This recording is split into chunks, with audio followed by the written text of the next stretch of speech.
ಉತ್ತರ ಕರ್ನಾಟಕ ಭಾಗದಲ್ಲಿ ಹಿಂಗಾರು ಮಳೆಯ ಅಬ್ಬರ ಜೋರಾಗಿದೆ. ಸತತ 4 ದಿನಗಳ ಮಳೆಯಿಂದಾಗಿ ಜನಜೀವನ ತತ್ತರಿಸಿದೆ. ಮಳೆ ಅಬ್ಬರಕ್ಕೆ ಸ್ಮಶಾನದಲ್ಲಿ ಹೂತಿಟ್ಟ ಶವ ಕೊಚ್ಚಿಕೊಂಡು ಬಂದ ಪ್ರಕರಣ ಕೂಡ ಕಲಬುರಗಿಯಲ್ಲಿ ಬೆಳಕಿಗೆ ಬಂದಿದೆ. ರಸ್ತೆ ರೈಲು ಸಂಪರ್ಕವಿಲ್ಲದೆ ಜನಜೀವನ ಅಸ್ತವ್ಯಸ್ತವಾಗಿದೆ. ಇನ್ನು ಹಲವೆಡೆ ಕಾಲುವೆಗಳು ಸೇತುವೆಗಳು ಕೂಡ ಕುಸಿದಿದೆ. ಸಾವಿರಾರು ಎಕರೆ ಬೆಳೆ ಮಳೆ ನೀರಿನಲ್ಲಿ ಸಂಪೂರ್ಣ ನಾಶವಾಗಿದೆ.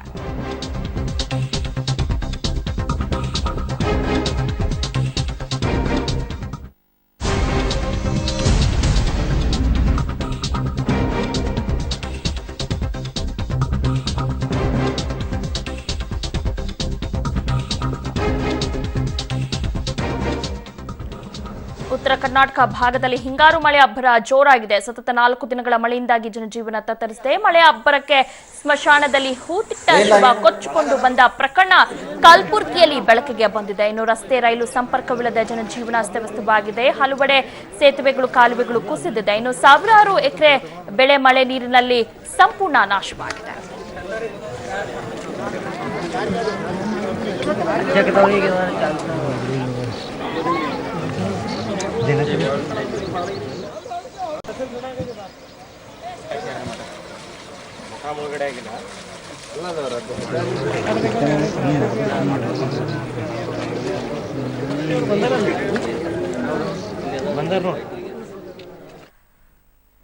ರಾಯಚೂರಿನಲ್ಲಿ ಕಳೆದ 2 ದಿನಗಳಿಂದ ಸುರಿದ ಭಾರಿ ಮಳೆಗೆ ಜನಜೀವನ ಸಂಪೂರ್ಣ ಅಸ್ತವ್ಯಸ್ತವಾಗಿದೆ. ಮನೆಗಳಿಗೆ ನೀರು ನುಗ್ಗಿದೆ. ರಸ್ತೆಗಳು ಸಂಪೂರ್ಣ ಜಲಾವೃತವಾಗಿವೆ.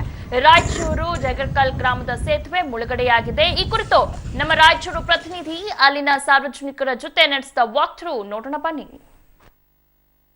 ರಾಯಚೂರಿನಲ್ಲಿ ಸತತ 2 ದಿನಗಳಿಂದ ಸುರಿದಂತ ಮಳೆಯಿಂದಾಗಿ ಇಲ್ಲಿನ ಜನಜೀವನ ಸಂಪೂರ್ಣ ಅಸ್ತವ್ಯಸ್ತ ಆಗಿದೆ. ರಾಯಚೂರು ನಗರದ ಧನಲಕ್ಷ್ಮಿ ಲೇಔಟ್ನಲ್ಲಿ ಇಲ್ಲಿನ ಮನೆಗಳಿಗೆ ನೀರು ನುಗ್ಗಿರುವಂತದ್ದು. ಇಲ್ಲಿನ ಜನರು ನೀರಿನ ಮಧ್ಯೆ ತಮ್ಮ ಜೀವನವನ್ನು ನಡೆಸ್ತಾ ಇದ್ದಾರೆ. ನನ್ನ ಹಿಂದೆ ನೀವು ನೋಡ್ತಿರುವ ಹಾಗೆ ಇದು ಧನಲಕ್ಷ್ಮಿ ಲೇಔಟ್ನ ಒಂದು ರಸ್ತೆ ಆಗಿದೆ. ಈ ರಸ್ತೆಯಲ್ಲಿ ಸಂಪೂರ್ಣವಾಗಿ ಜಲಾವೃತ ಆಗಿರುವಂತದ್ದು. ಸಂಪೂರ್ಣ ನೀರು ನಿಂತಿರೋದ್ರಿಂದ ಇಲ್ಲಿ ಜನ ಕೂಡ ಓಡಾಡ್ಲಿಕ್ಕೆ ಆಗದಂತ ಪರಿಸ್ಥಿತಿ ಇದೆ. ಜೊತೆಗೆ ಇಲ್ಲಿ ಹಲವಾರು ಮನೆಗಳಲ್ಲೂ ಕೂಡ ನೀರು ಹೋಗಿರುವಂತದ್ದು. ಇಲ್ಲಿನ ಮನೆಗಳ ಪರಿಸ್ಥಿತಿ ಹೇಗಿದೆ ಅನ್ನೋದನ್ನ ಒಂದೊಂದಾಗಿ ನೋಡೋಣ ಬನ್ನಿ. ಈ ಮನೆಯಲ್ಲಿ ಸಂಪೂರ್ಣವಾಗಿ ನೀರು ನಿಂತಿದೆ. ಈ ಒಂದು ಹೊಸ್ತಲಿ ಬಾಗಿಲು ಕೂಡ ಸಂಪೂರ್ಣ ಮುಳುಗಡೆ ಆಗಿರುವಂತದ್ದು. ಇದರ ಒಳಗಡೆ ನಾವೀಗ ಹೋಗ್ತಾ ಇದ್ವಿ. ನಮ್ಮ ಮೊಣಕಾಲು ಮೊಟ್ಟದವರೆಗೆ ನೀರು ನಿಂತಿದೆ ಅಂತಾನೆ ಹೇಳ್ಬೋದು. ಈ ನೀರಲ್ಲೇ ನೋಡಿ ಒಂದು ಮಗುವಿಗೆ ತಾಯಿ ಊಟವನ್ನ ಮಾಡಿಸ್ತಾ ಇದ್ದಾರೆ. ಅನಿವಾರ್ಯ ಪರಿಸ್ಥಿತಿ ಇದೆ ಅವರಿಗೆ. ಜೊತೆಗೆ ನಾವು ಹೀಗೆ ಒಳಗಡೆ ಬಂದಾಗ ಎಲ್ಲ ಇಲ್ಲಿರ್ತಕ್ಕಂಥ ಸಾಮಾನುಗಳು ಕೂಡ ನೀರಲ್ಲಿ ಮುಳುಗಡೆ ಆಗಿದೆ. ಇಲ್ಲಿರ್ತಕ್ಕಂಥ ಒಂದು ಮಂಚವನ್ನು ಅವ್ರು ಮಾಡ್ಕೊಂಡಿದ್ದಾರೆ. ಅದರ ಅರ್ಧ ಕಾಲುಗಳು ಕೂಡ ಮುಳುಗಡೆ ಆಗಿರುವಂತದ್ದು. ಇಂಥದ್ದು ಒಂದು ಪರಿಸ್ಥಿತಿಯಲ್ಲಿ ಇಲ್ಲಿನ ಜನ ವಾಸ ಮಾಡ್ತಾ ಇದ್ದಾರೆ. ನೀವು ಹೀಗೆ ಒಳಗಡೆ ಬಂದಾಗ ಇಲ್ಲಿ ಎಲ್ಲೂ ಕೂಡ ಕೂಡ್ಲಿಕ್ಕೆ ಜಾಗ ಇಲ್ಲ. ಜೊತೆಗೆ ಈ ಒಂದು ಮನೆ ಪರಿಸ್ಥಿತಿಯನ್ನ ನೋಡಿದಾಗ ನಿಜಕ್ಕೂ ಕೂಡ ಯಾಕೆ ಇಲ್ಲಿ ಇಂಥ ಪರಿಸ್ಥಿತಿ ಆಗಿದೆ, ಅಧಿಕಾರಿಗಳು ಯಾರು ಈ ತರ ಗಮನ ಹರಿಸಿಲ್ವಾ ಅನ್ನುವಂಥದ್ದು. ಆದ್ರೆ ಯಾವುದೇ ರೀತಿಯ ಅಧಿಕಾರಿಗಳು ಇಲ್ಲಿಗೆ ಇದುವರೆಗೂ ಕೂಡ ಭೇಟಿ ನೀಡಿಲ್ಲದೆ ಇರೋದು ನಿಜಕ್ಕೂ ಕೂಡ ದುರಂತ ಅಂತಾನೆ ಹೇಳ್ಬೋದು. ಇದೊಂದು ಮನೆ ಮಾತ್ರ ಅಲ್ಲ, ಇಲ್ಲಿನ ಸಾಕಷ್ಟು ಮನೆಗಳ ಪರಿಸ್ಥಿತಿ ಇದೇ ರೀತಿಯಾಗಿದೆ. ಎಲ್ಲಾ ಮನೆಗಳಲ್ಲೂ ಕೂಡ ನೀರು ನುಗ್ಗಿದೆ. ಆ ನೀರನ್ನ ಎತ್ತಿ ಹಾಕ್ಲಿಕ್ಕೂ ಕೂಡ ಜನರಿಗೆ ಇಲ್ಲಿ ಸಾಧ್ಯ ಇಲ್ಲ. ಯಾಕೆಂದ್ರೆ ಎಷ್ಟೇ ಎತ್ತಿ ಹಾಕಿದ್ರು ಕೂಡ ಮತ್ತೆ ನೀರು ಮನೆಯಲ್ಲಿ ನುಗ್ತಾ ಇದೆ. ಇಂಥ ಒಂದು ಪರಿಸ್ಥಿತಿಯಲ್ಲಿ ನಿಜಕ್ಕೂ ಕೂಡ ಒಂದು ಅಸ್ತವ್ಯಸ್ತ ಬದುಕನ್ನ ಇಲ್ಲಿ ಬದುಕ್ತಾ ಇದ್ದಾರೆ ಅಂತಾನೆ ಹೇಳ್ಬೋದು. ಇನ್ನೂ 2 ದಿನಗಳ ಕಾಲ ಮಳೆ ಬರುತ್ತೆ ಅನ್ನುವಂತ ಹವಾಮಾನ ಇಲಾಖೆಯ ಒಂದು ಮುನ್ಸೂಚನೆ ನಿಜಕ್ಕೂ ಇಲ್ಲಿನ ಜನರಲ್ಲಿ ಭಯಭೀತರನ್ನಾಗಿ ಮಾಡಿದೆ. ಈಗಲಾದ್ರೂ ಇಲ್ಲಿನ ನಗರಸಭೆ ಜಿಲ್ಲಾಡಳಿತ ಎಚ್ಚೆತ್ತುಕೊಂಡು ಇವರಿಗೆ ಒಂದು ಪರಿಹಾರ ಮಾರ್ಗವನ್ನ ತೋರಿಸಬೇಕಾಗಿದೆ. ಕ್ಯಾಮರಾ ಪರ್ಸನ್ ಯಲ್ಲಪ್ಪ ಜೊತೆ ವಿಜಯ್ ಜಾಗಟ್ಗಲ್, ಪಬ್ಲಿಕ್ ಟಿವಿ, ರಾಯಚೂರು.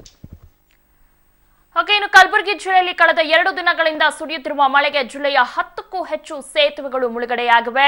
100 ಎಕರೆ ಬೆಳೆ ನಾಶವಾಗಿದೆ. ಬನ್ನಿ, ಮಳೆಯಿಂದಾಗಿ ಏನೆಲ್ಲ ಹಾನಿಯಾಗಿದೆ ಅನ್ನೋದ್ರ ಬಗ್ಗೆ ನಮ್ಮ ಪ್ರತಿನಿಧಿ ಪ್ರವೀಣ್ ರೆಡ್ಡಿ ನಡೆಸಿರುವ ವಾಕ್ ಥ್ರೂ ಇಲ್ಲಿದೆ ನೋಡಿ. ಕಲಬುರಗಿ ಜಿಲ್ಲೆಯಲ್ಲಿ ಕಳೆದ 2 ದಿನಗಳಿಂದ ಸತತವಾಗಿ ಮಳೆ ಆಗ್ತಾ ಇದೆ. ಹೀಗಾಗಿ ಜಿಲ್ಲೆಯಲ್ಲಿರುವ 10ಕ್ಕೂ ಹೆಚ್ಚು ಸೇತುವೆಗಳು ಸಂಪೂರ್ಣವಾಗಿ ಜಲಾವೃತವಾಗಿದ್ದು ಗ್ರಾಮಗಳಿಗೆ ಸಂಪೂರ್ಣವಾಗಿ ಸಂಪರ್ಕ ಕಡಿತವಾಗಿದೆ. ನೋಡ್ತಾ ಇರಬಹುದು, ನಾವು ಕಲಬುರಗಿಯ ಒಂದು ಪಾಣಿಗಾಂವ್ನ ಈ ಒಂದು ಬ್ರಿಡ್ಜ್ ನ ಬಳಿ ಇದ್ದೇವೆ. ಆ ಒಂದು ಮಳೆಯಾದ ಪರಿಣಾಮ ನಾವು ಈಗ ದೃಶ್ಯದಲ್ಲಿ ನೋಡ್ತಾ ಇರುವಂತ ಈ ಒಂದು ಬ್ರಿಡ್ಜ್ ನಲ್ಲಿರುವಂತಹ ನೀರಿನ ಮಟ್ಟ ಸಂಪೂರ್ಣವಾಗಿ ಕೆಳ ಮಟ್ಟದಲ್ಲಿ ಹೋಗಿದೆ. ಆದ್ರೆ ನಿನ್ನೆ ಸುಮಾರು 4 ಅಡಿಗೂ ಅಧಿಕವಾಗಿ ಈ ಒಂದು ಸೇತುವೆ ಮೇಲೆ ನೀರು ಬಂದಿತ್ತು. ಕಲಬುರಗಿ ನಗರಕ್ಕೆ ಹೋಗೋದಕ್ಕೆ ಇದೊಂದು ಕೇವಲ ಏಕೈಕ ಮಾರ್ಗವಾಗಿದೆ. ಹೀಗಾಗಿ ಪಾಣೆಗಾಂವ್ನ ಗ್ರಾಮಸ್ಥರು ಕಳೆದ 2 ದಿನಗಳಿಂದ ಗ್ರಾಮ ಬಿಟ್ಟು ಹೊರ ಬಂದಿರಲಿಲ್ಲ. ಇಲ್ಲಿನ ಸ್ಥಳೀಯರು ನಮ್ಮೊಂದಿಗೆ ಇದ್ದಾರೆ, ಅವರನ್ನ ಕೇಳೋಣ. ಸೊ ಯಾವ ರೀತಿ ತೊಂದರೆ ಆಗಿದೆ ಸರ್ ನಿಮ್ಗೆ? ಒಂದ್ಸಲ ಮಳೆ ಬಂದ್ರೆ ಪೂರಾ ಡ್ಯಾಮ್ ತುಂಬಿದಸಿಂದ 2-3 ದಿನವರೆಗೆ ಖಾಲಿ ಆಗ್ತಾ ಇಲ್ಲ. ಬೇರೆ ಕೆಲಸ ಮಾಡಕ್ ಹೋಗ್ತಾರೆ, ಅವ್ರಿಗೆ ಎಲ್ಲರಿಗೂ ಪೂರಾ ತೊಂದರೆ ಆಗಿದೆ ಸರ್. ಪಾಣೆಗಾಂವ್ ಗ್ರಾಮಸ್ಥರು ಹೇಳೋ ಪ್ರಕಾರ ಪ್ರತಿ ಬಾರಿ ಕೂಡ ಮಳೆಗಾಲ ಬಂದ್ರೆ ಸಾಕು ಈ ಒಂದು ಪಾಣೆಗಾಂವ್ ಬ್ರಿಡ್ಜ್ ನಲ್ಲಿ ಒಂದು ನೀರು ತುಂಬುತ್ತದೆ. ಅದರಲ್ಲೂ ಕೂಡ ಗರ್ಭಿಣಿಯರು ಮತ್ತು ಶಾಲಾ ಮಕ್ಕಳಿಗೆ ಒಂದು ಕಲಬುರಗಿ ನಗರಕ್ಕೆ ಹೋಗೋದಕ್ಕೆ ಸಂಪೂರ್ಣವಾಗಿ ಸಂಪರ್ಕ ಕಡಿತ ಆಗಿರೋದ್ರಿಂದ ಪ್ರತಿ ಬಾರಿ ಇಂತಹ ಸಮಸ್ಯೆ ಉಂಟಾಗ್ತಾ ಇದೆ. ಕ್ಯಾಮರಾ ಪರ್ಸನ್ ಶಿವಕುಮಾರ್ ಜೊತೆ ಪ್ರವೀಣ್ ರೆಡ್ಡಿ, ಪಬ್ಲಿಕ್ ಟಿವಿ, ಕಲಬುರಗಿ.